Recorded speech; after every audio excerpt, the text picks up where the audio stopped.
Before Africa was divided by foreign hands, it was a continent of kingdoms, trade routes, empires, and rich civilizations. But in the late 19th century, a storm was brewing in Europe, one that would forever change Africa's fate. This is the untold story of how an entire continent was stolen without a single battle on its soil. This is the scramble for Africa. The Berlin Conference. Africa was not invited. In 1884, in a cold room in Berlin, Europe's most powerful men gathered to decide the fate of a continent that none of them truly understood. This is the story of betrayal, greed, and the carving of Africa, without a single African in the room. By the late 1800s, Europe was hungry for rubber, gold, ivory, and power. Industrial revolutions demanded resources. Empires craved expansion. Africa, vast and rich, became the prize. In November 1884, German Chancellor Otto von Bismarck invited 14 European nations and the United States to Berlin. Their goal: avoid war over Africa by dividing it like slices of a cake. No African leaders were invited. No kings, no chiefs, no elders. The continent's future was redrawn without a single African voice. Borders ignored cultures, languages, and history. Britain claimed East and Southern Africa. France took the West. Belgium, under King Leopold II, seized the Congo, not for Belgium, but for himself. The continent was carved like meat on a platter. Leopold called it the Congo Free State. But it was anything but free. His soldiers cut off hands of workers who didn't meet rubber quotas. 10 million died in one of history's forgotten genocides. African kingdoms sent envoys, wrote letters, pleaded for peace. They were ignored. Their words never made it past European ears. Their lands, cultures, and sovereignties reduced to zones of profit. By 1900, over 90% of Africa was under European rule. Entire civilizations disrupted, languages outlawed, cultures demonized. But seeds of resistance were already beginning to grow. Africa was not at the table, but it was on the menu. The Berlin Conference set in motion a century of pain, resistance, and survival. But this is not where the story ends. To understand Africa today, we must first confront the lies told about its past. How Africa resisted colonization. They came with guns, lies, and flags. But Africa did not kneel quietly. From mountains to coasts, from forests to deserts, resistance blazed across the continent.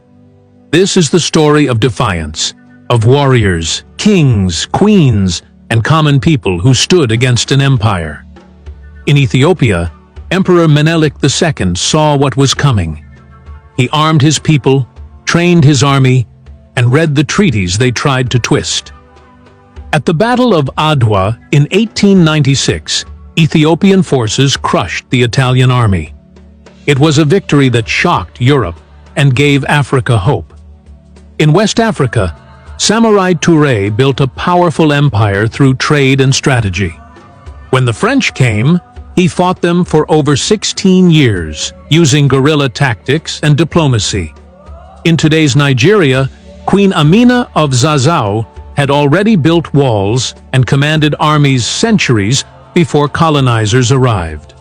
And when they did, new queens like Ya Asantewa of the Ashanti took up arms.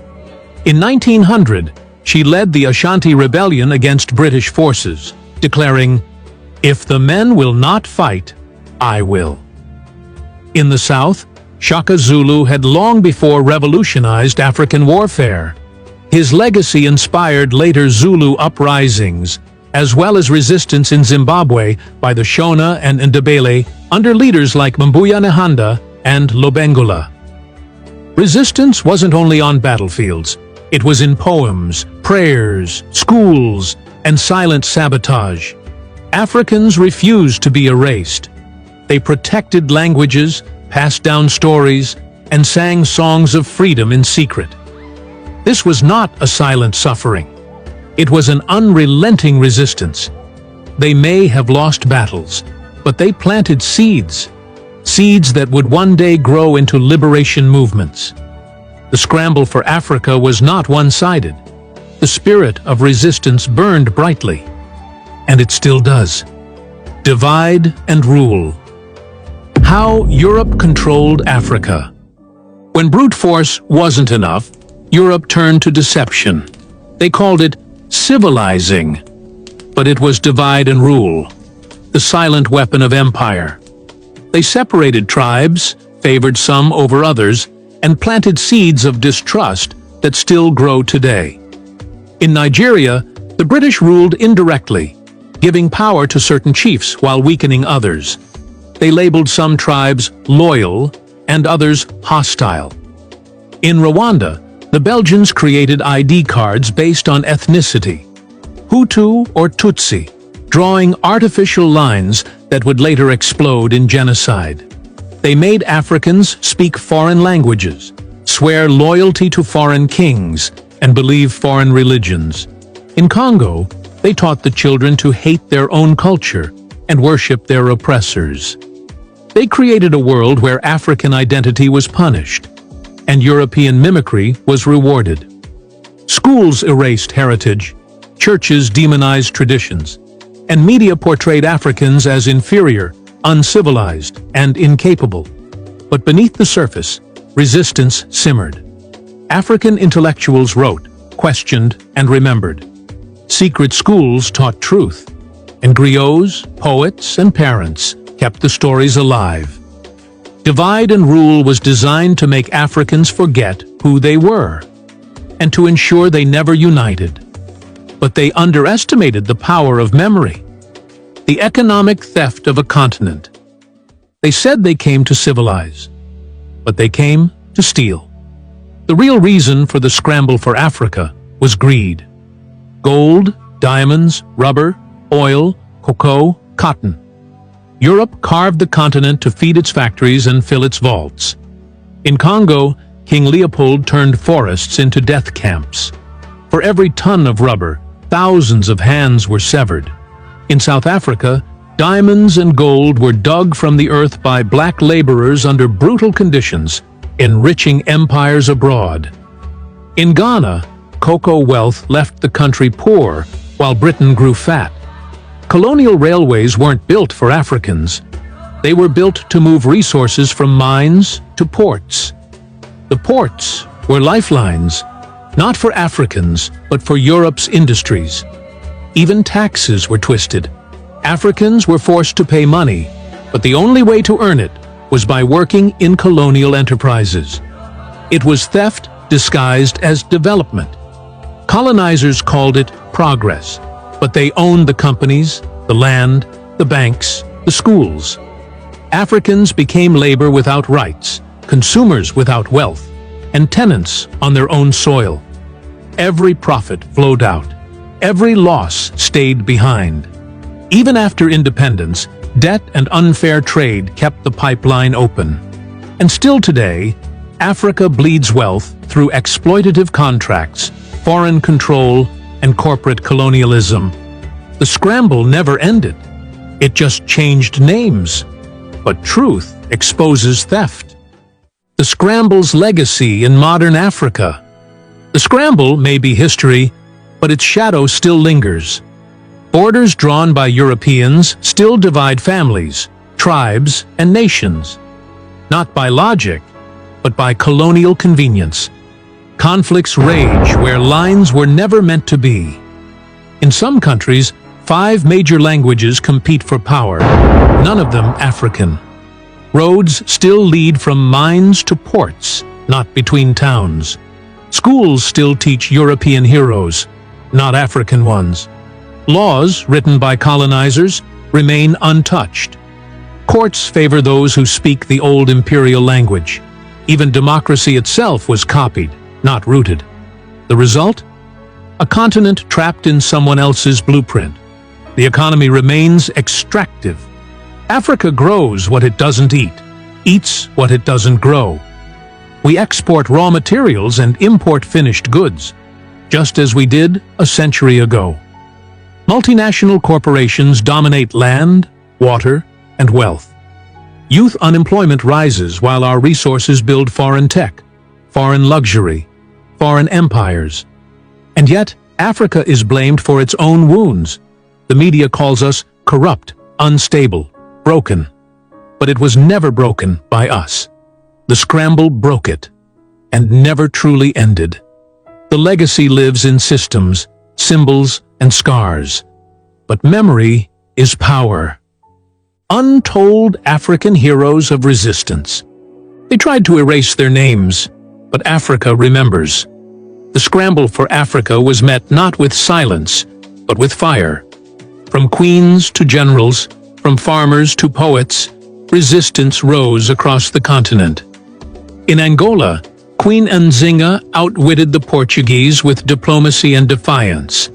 In Ethiopia, Emperor Menelik crushed Italy at the Battle of Adwa, a victory that shook every European throne.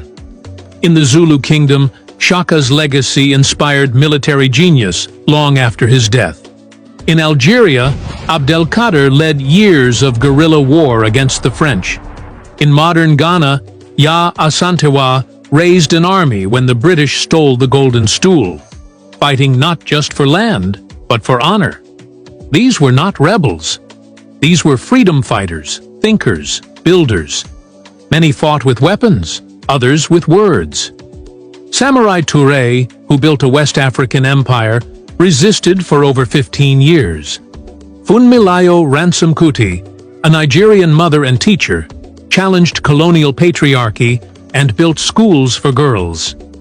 Africa resisted, in battlefields, in books, in spirit. And even when the guns fell silent, the resistance continued. Through songs, stories, memory, colonizers had the power, but Africans had the soul. And now, the world is beginning to listen. Reclaiming our history. Africa speaks back. For centuries, others told Africa's story. They called us savages, tribes, backward. They erased kingdoms, buried queens, renamed rivers. But now, Africa speaks back. We are not waiting to be discovered. We were never lost. From Timbuktu to Great Zimbabwe, our history was written in stone, song, and stars. Today, African scholars are rewriting textbooks. Filmmakers are restoring truth through image and sound. Artists reclaim symbols once used to oppress. We are not just reclaiming land, we're reclaiming the narrative. The internet has become our drumbeat. Diaspora voices echo across borders. Youth are questioning colonial names, flags, laws. We are digging up archives, translating oral histories, and lifting the veil on stolen legacies. Reclaiming history is not nostalgia. It's healing. It's restoring pride. It's power. Because when you control the story, you control the future.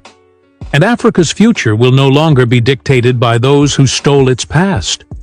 We are more than victims. We are visionaries. We are the descendants of warriors and wisdom keepers. The scramble for Africa took our voice. This time, we're taking it back. If this story inspired you, expanded your knowledge, or challenged your perspective, we invite you to like the video and subscribe to the African History. Join us as we reveal the untold truths of Africa's past.